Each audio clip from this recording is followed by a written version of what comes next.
दोस्तों वंदे मातरम। आज मैं पक्ष कुंडली के ऊपर छोटा सा विश्लेषण देने जा रहा हूँ। मुश्किल वक्त है लेकिन ये भी कट जाएगा।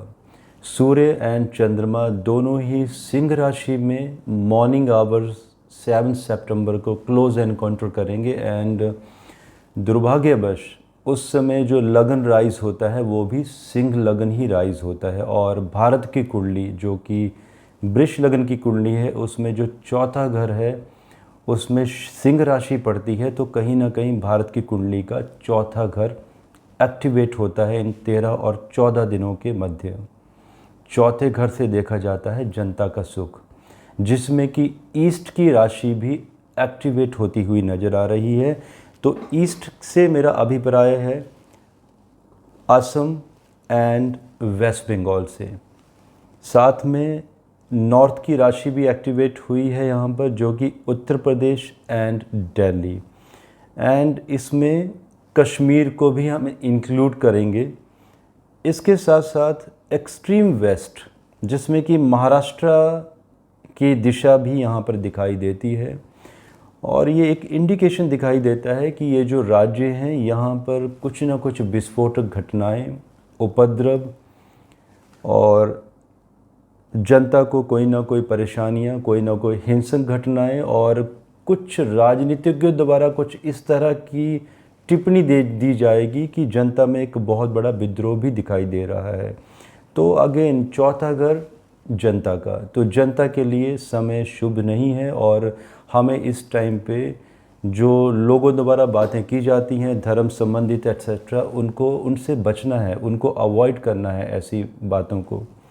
इसके साथ साथ नॉर्थ ईस्टर्न डायरेक्शन जिसमें कि चाइना आता है एंड नॉर्थ वेस्टर्न डायरेक्शन में पाकिस्तान, तो ये दोनों ही राशियां ये भी इंडिकेट करती हैं कि कहीं ना कहीं चाइना एंड पाकिस्तान के साथ अशांति व्यवस्था और जो हमारे बॉर्डर्स हैं वहाँ पर कोई ना कोई परेशानियाँ दिखाई देती है, घुसपैठ दिखाई दे रही है बहुत बड़े लेवल पर। पश्चिम दिशा जो कि D9 चार्ट में भी महाराष्ट्र में कुछ विद्रोह एंड बहुत बड़े लेवल पर परेशानी दिखाई देती है। अगर हम D9 चार्ट पर चले जाते हैं जो कि नवांश कुंडली को कहा जाता है D9 चार्ट, इसमें तुला राशि जो कि वायु राशि भी कही जाती है और वेस्ट दिशा एक्टिवेट होती है।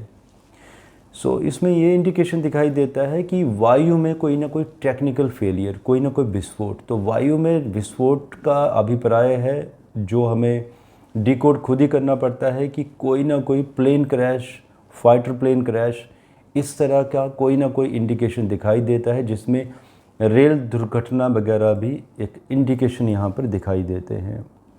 एंड इसके साथ साथ भूकंपों की एक श्रृंखला भी दिखाई देती है। ये जो टाइम दिया है स्क्रीन में इसी समय से, जिसमें कि जो मैंने राज्यों के बारे में जिक्र किया ये सब के सब राज्य, जिसमें कि दिल्ली NCR,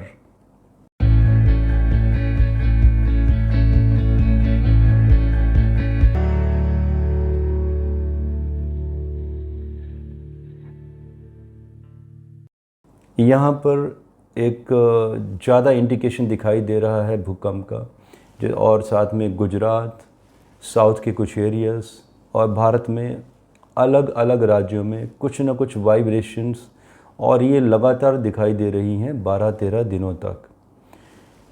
और दोस्तों उत्तर दिशा के बारे में कुछ और कहना चाहूँगा मैं, नॉर्थ डायरेक्शन के बारे में, कि इसमें नॉर्थ में हमारा आ जाता है उत्तर प्रदेश, दिल्ली, जिसमें कि कैपिटल, इस तरफ मैं इशारा ज़्यादा करना चाहता हूँ, जिसमें कोई असाध्य रोग इंडिकेशन यहाँ पर दिखाई देता है कि कुछ ऐसा नया रोग जिसका अचानक ही आवागमन और उसका उपचार संभव नहीं हो पाएगा इनिशियली।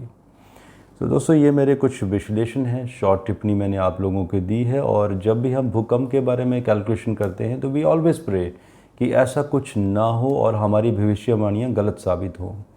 मुझे इजाज़त दीजिए। धन्यवाद। भारत माता की जय।